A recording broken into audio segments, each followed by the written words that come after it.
Hello. ಎಲ್ಲಿದ್ದಿ ಅಣ್ಣ? ಹೇಳಿ sir. ಅಣ್ಣ ನಾನ್ ಸುನಂದಮ್ಮ. ಯಾಕೆ ಒಬ್ಬ ನೆನೆ ಮಾಡಿದ್ನಲ್ಲ ಅಣ್ಣ. ಯಾವ ಮೆಡಿಕಲ್? ಅಣ್ಣ ನಾನ್ ಸುನಂದಮ್ಮ. ಯಾಕೆ ನಂತ ಕೇಳು. ಯಾರು ಹೇಳುದು?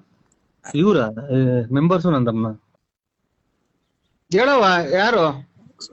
ಅದೇ ನೆನೆ ಕ್ಯಾಶ್ ಕೇಳಿದ್ನಲ್ಲ 20,000. ಇವ್ರು ಹ್ಞೂ ಕಣಣ್ಣ. ನೆನೆ ಫೋನ್ ಮಾಡಿದ್ನಲ್ಲ ಅಣ್ಣ. ಅದೇ ನೆನೆ ದಯಾನರ್ ಕೈಲಿ ಫೋನ್ ಮಾಡ್ಸಿದ್ರಲ್ಲ. ಇಲ್ಲವ ಇನ್ನೊಬ್ಬ ಮದುವೆ ಕಡೆ ತಕ ಇಲ್ಲ ದುಡ್ಡು ಖಂಡಿತ ಇಲ್ಲವ. ನಮ್ದು ಮದ್ವೆ ನಾವೇ ಅವ್ರ ಸಾಲ ಮಾಡ್ತಾ ಇದ್ದೀವಿ. ಅಣ್ಣ ಇದು ಹಬ್ಬ ಬಂತು, ಕೊಡ್ತೀನಿ ನಿಮ್ ಹಬ್ಬ ಚಿಕ್ಕಪ್ಪ ಆದ್ಮೇಲೆ. ನಿಮ್ ಚಿಕ್ಕಪ್ಪರು ಕೊಟ್ರೆ ಖಂಡಿತ ಹಂಗೆ ಕೊಡ್ತೀನವ.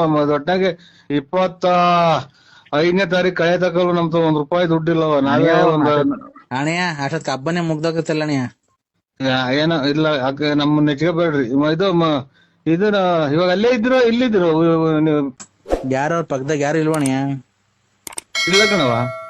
ಯಾರಿಗೂ ಹೇಳಕ್ ಬಿಡ, ನಾನು ಒಬ್ಳೆ ಬೇರೆ ಮನೆ ಮಾಡ್ಕೊಂಡಿದ್ದೀನಿ. ಹಾ ನಾನ್ ಕಟ್ತೀನಿ, ನೀನ್ ಬಾ. ನೀನು ನನ್ ಆ ದುಡ್ಡಿಗೆ ಮೋಸ ಮಾಡಲ್ಲ. ನನ್ ದುಡ್ಡಿಗಂತೂ ಮೋಸ ಮಾಡಲ್ಲ.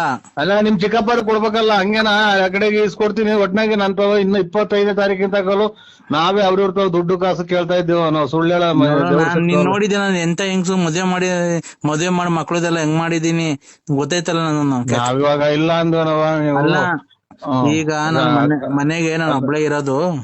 ಅಲ್ಲ ಒಟ್ನಾಗಿ ಗಂಡ ಇಲ್ದಿರು 23 ವರ್ಷದಿಂದಾನೆ ಹಂಗ ಮಗಳ ಮದುವೆ ಮಾಡಿದ್ವಿ. ಒಟ್ನಾಗೆ ಏನಿಲ್ಲ.